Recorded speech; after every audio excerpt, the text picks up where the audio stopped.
Chapter 1. The Advent of Lord Krishna. Once the world was overburdened by the unnecessary defense force of different kings, who were actually demons but were posing themselves as the royal order. At that time, the whole world became perturbed, and the predominating deity of this earth, known as Bhumi, went to see Lord Brahma to tell of her calamities due to the demoniac kings. Bhumi assumed the shape of a cow and presented herself before Lord Brahma with tears in her eyes. She was bereaved and was weeping just to invoke the Lord's compassion. She related the calamitous position of the earth, and after hearing this, Lord Brahma became much aggrieved, and he at once started for the ocean of milk, where Lord Vishnu resides.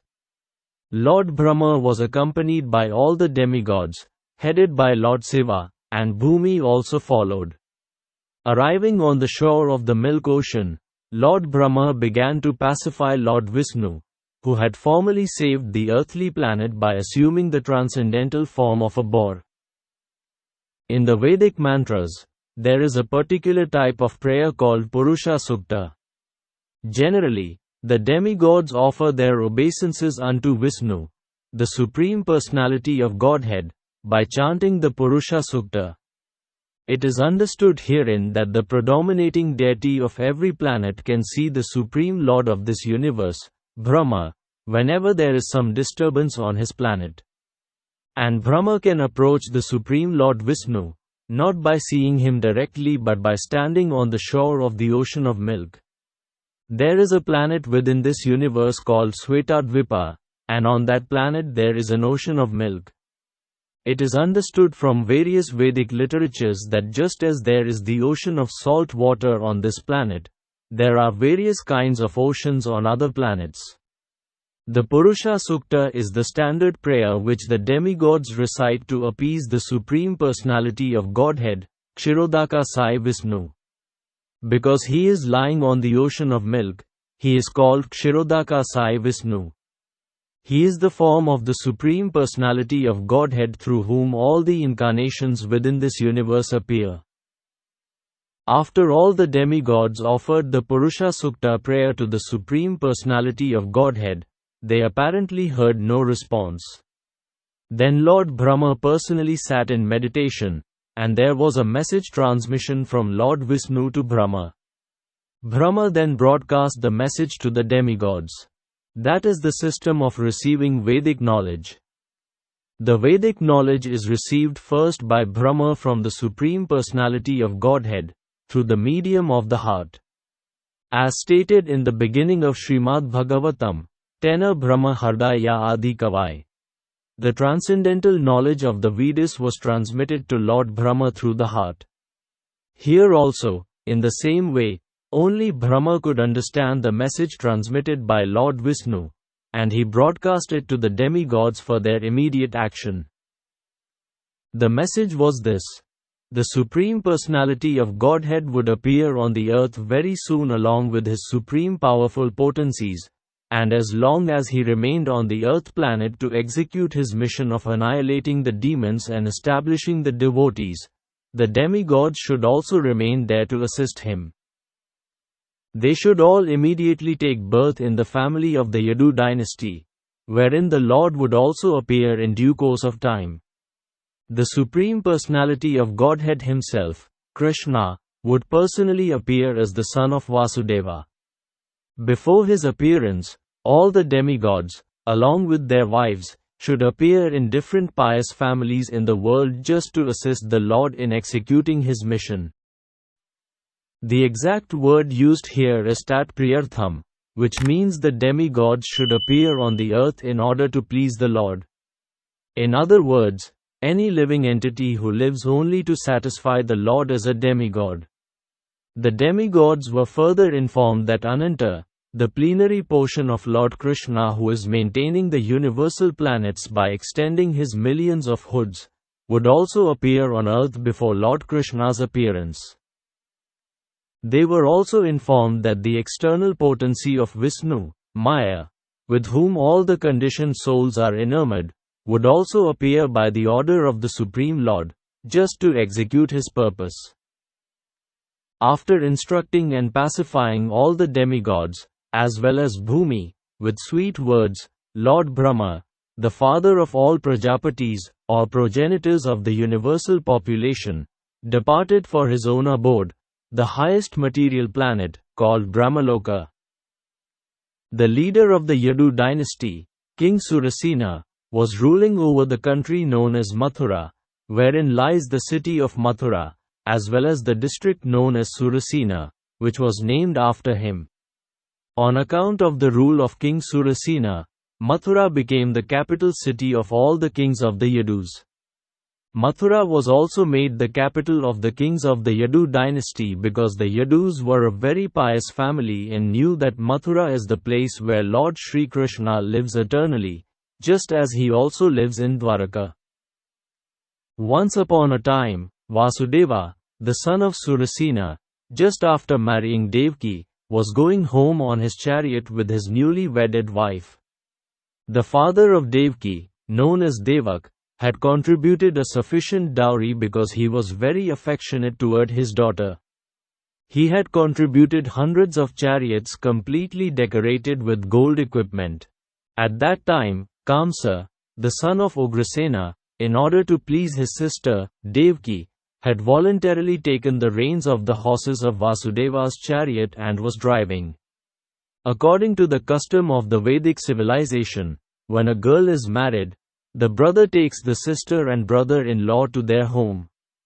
Because the newly married girl may feel too much separation from her father's family, the brother goes with her until she reaches her father-in-law's house. The full dowry contributed by Devaka was as follows: 400 elephants fully decorated with golden garlands, 15,000 decorated horses and 1,800 chariots. He also arranged for 200 beautiful girls to follow his daughter. While the bride and bridegroom were passing along on the chariot, there were different kinds of musical instruments playing to indicate the auspicious moment. There were conch shells, bugles, drums and kettle drums. Combined together, they were vibrating a nice concert. The procession was passing very pleasingly, and Kṛṣṇa was driving the chariot, when suddenly there was a miraculous sound vibrated from the sky which especially announced to Kṛṣṇa, "Kṛṣṇa, you are such a fool. You are driving the chariot of your sister and your brother-in-law, but you do not know that the eighth child of this sister will kill you." Kṛṣṇa was the son of Ugrasena, of the Bhoja dynasty. It is said that Kṛṣṇa was the most demoniac of all the Bhoja dynasty kings. Immediately after hearing the prophecy from the sky, he caught hold of Devaki's hair and was just about to kill her with his sword. Vasudeva was astonished at Kṛṣṇa's behavior, and in order to pacify the cruel, shameless brother-in-law, he began to speak as follows, with great reason and evidence. He said, "My dear brother-in-law Kṛṣṇa, you are the most famous king of the Bhoja dynasty, and people know that you are the greatest warrior and a valiant king.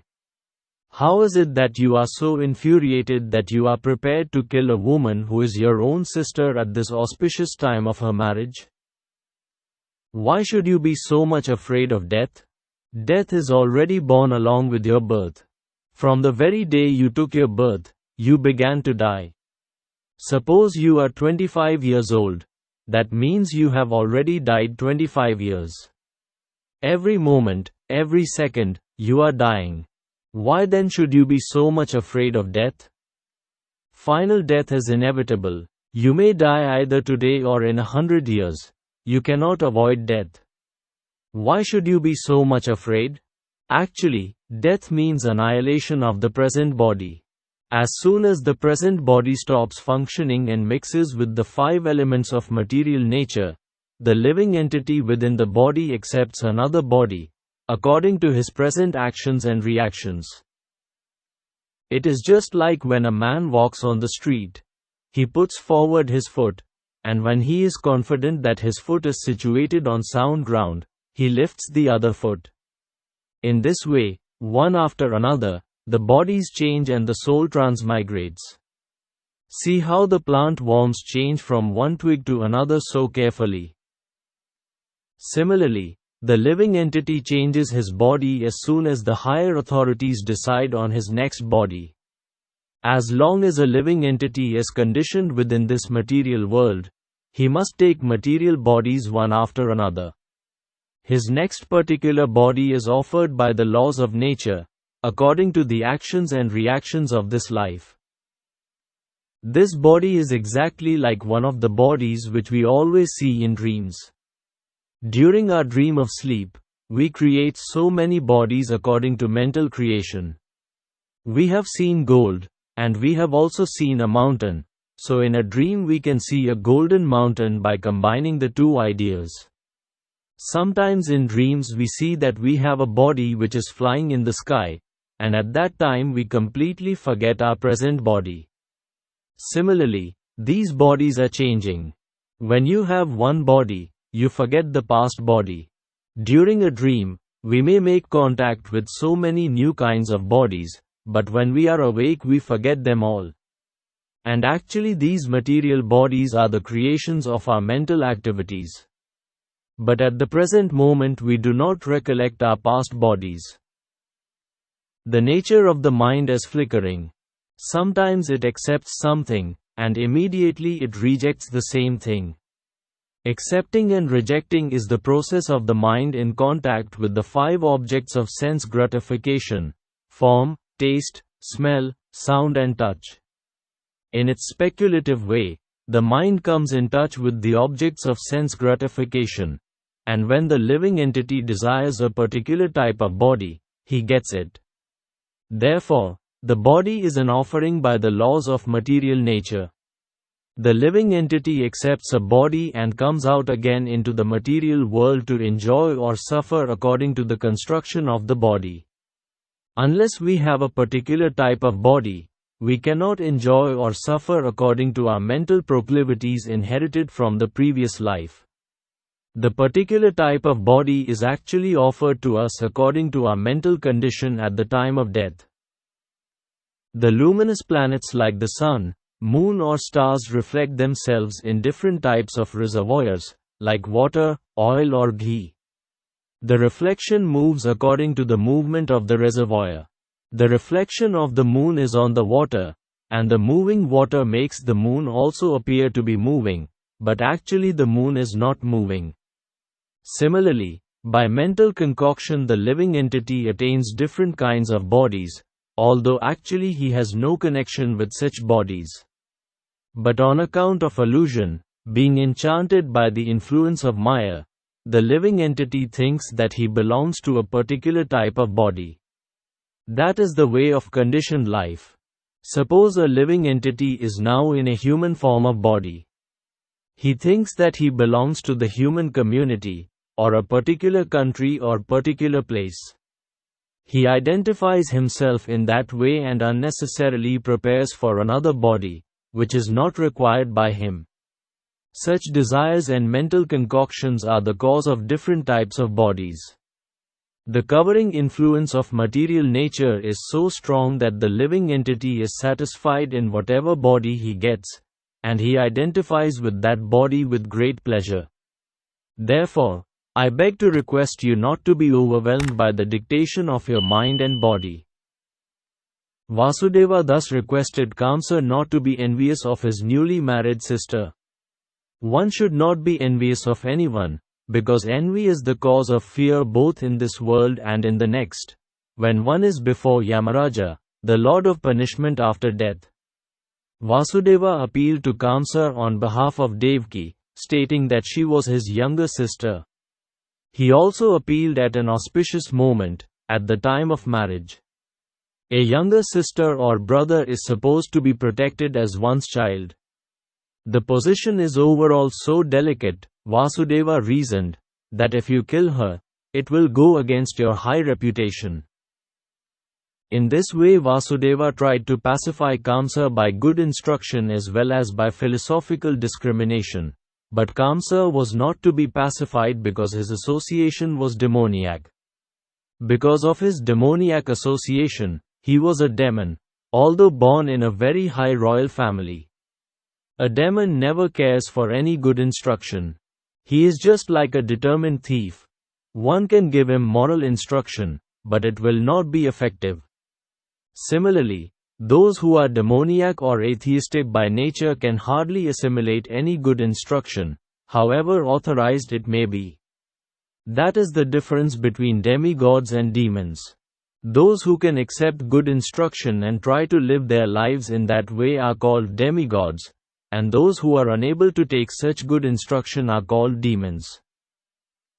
Failing in his attempt to pacify Kṛṣṇa, Vasudeva wondered how he would protect his wife, Devaki. When there is imminent danger, an intelligent person should try to avoid the dangerous position as far as possible. But if, in spite of endeavoring by all intelligence, one fails to avoid the dangerous position, there is no fault on his part. One should try his best to execute his duties, but if the attempt fails, he is not at fault. Vasudeva thought of his wife as follows: for the present let me save the life of Devaki, then later on, if there are children, I shall see how to save them. He further thought, if in the future I get a child who can kill Kṛṣṇa, just as Kṛṣṇa is thinking, then both Devaki and the child will be saved because the law of providence is inconceivable. But now, some way or other, let me save the life of Devaki.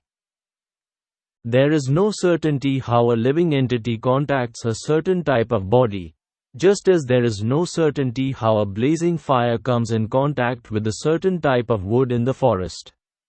When there is a forest fire, it is experienced that the blazing fire sometimes leaps over one tree and catches another by the influence of the wind. Similarly, a living entity may be very careful in the matter of executing his duties, but it is still very difficult for him to know what type of body he is going to get in the next life. Maharaja Bharat was very faithfully executing the duties of self-realization, but by chance he developed temporary affection for a deer, and in his next life he had to accept the body of a deer. Vasudeva, after deliberating on how to save his wife, began to speak to Kṛṣṇa with great respect, although Kṛṣṇa was the most sinful man. Sometimes it happens that a most virtuous person like Vasudeva has to flatter a person like Kṛṣṇa, a most vicious person. That is the way of all diplomatic transactions. Although Vasudeva was deeply aggrieved, he smiled outwardly. He addressed the shameless Kṛṣṇa in that way because he was so atrocious. Vasudeva said to Kṛṣṇa, "My dear brother-in-law, please consider that you have no danger from your sister. You are awaiting some danger because you have heard a prophetic voice in the sky.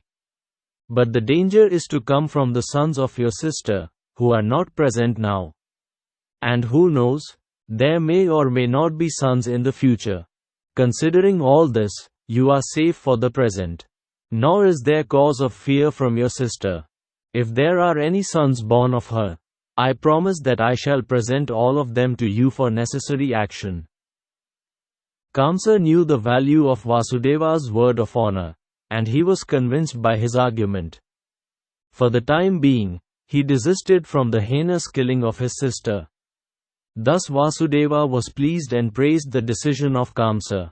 In this way, he returned to his home. Each year thereafter, in due course of time, Devaki gave birth to a child. Thus she gave birth to 8 male children, as well as 1 daughter.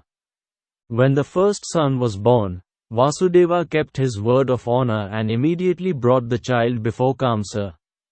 It is said that Vasudeva was very much elevated and famous for his word of honor, and he wanted to maintain this fame. Although it was very painful for Vasudeva to hand over the newly born child, Kṛṣṇa was very glad to receive him. But he became a little compassionate with the behavior of Vasudeva. This event is very exemplary. For a great soul like Vasudeva, there is nothing considered to be painful in the course of discharging one's duty. A learned person like Vasudeva carries out his duties without hesitation. On the other hand, a demon like Kṛṣṇa never hesitates in committing any abominable action. It is said, Therefore, that a saintly person can tolerate all kinds of miserable conditions of life, a learned man can discharge his duties without awaiting favorable circumstances, a heinous person like Kṛṣṇa can act in any sinful way, and a devotee can sacrifice everything to satisfy the Supreme Personality of Godhead. Kṛṣṇa became satisfied by the action of Vasudeva. He was surprised to see Vasudeva keeping his promise, and being compassionate upon him and pleased, he began to speak as follows: "My dear Vasudeva, you need not present this child to me. I am not in danger from this child. I have heard that the 8th child born of you and Devaki will kill me. Why should I accept this child unnecessarily? You can take him back." When Vasudeva was returning home with his firstborn child, although he was pleased by the behavior of Kṛṣṇa, he could not believe in him because he knew that Kṛṣṇa was uncontrolled. An atheistic person cannot be firm in his word of honor. One who cannot control the senses cannot be steady in his determination. The great politician Kanakya Pandita said, "Never put your trust in a diplomat or a woman. Those who are addicted to unrestricted sense gratification can never be truthful, nor can they be trusted with any faith." At that time the great sage Narada came to Kṛṣṇa. He was informed of Kṛṣṇa's becoming compassionate to Vasudeva and returning his firstborn child. Narada was very eager to accelerate the descent of Lord Krishna as soon as possible.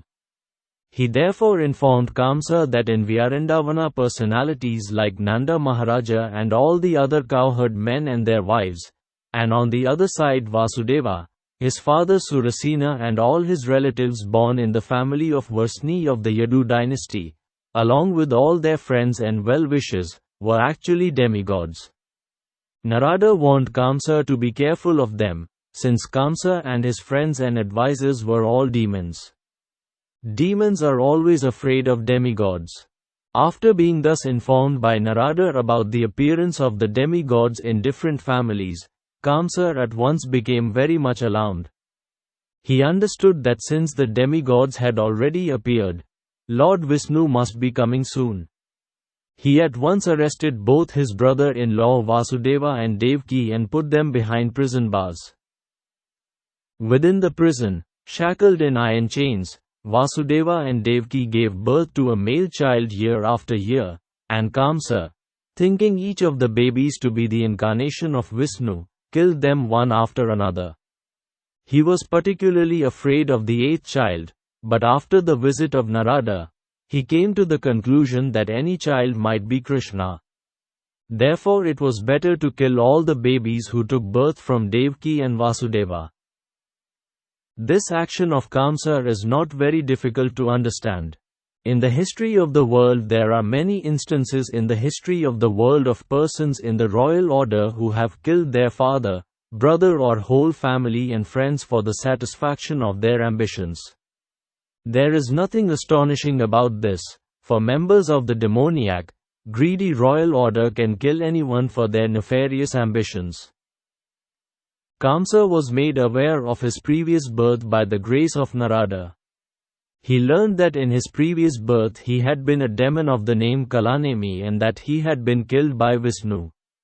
Having now taken his birth in the Bhoja family, he decided to become the deadly enemy of the Yadu dynasty.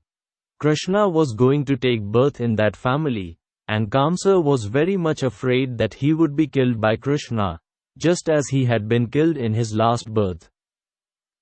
He first of all imprisoned his father, Ugrasena, because he was the chief king among the Yadu, Bhoja and Andhaka dynasties, and he also occupied the kingdom of Surasena, Vasudeva's father. He declared himself the king of all such places.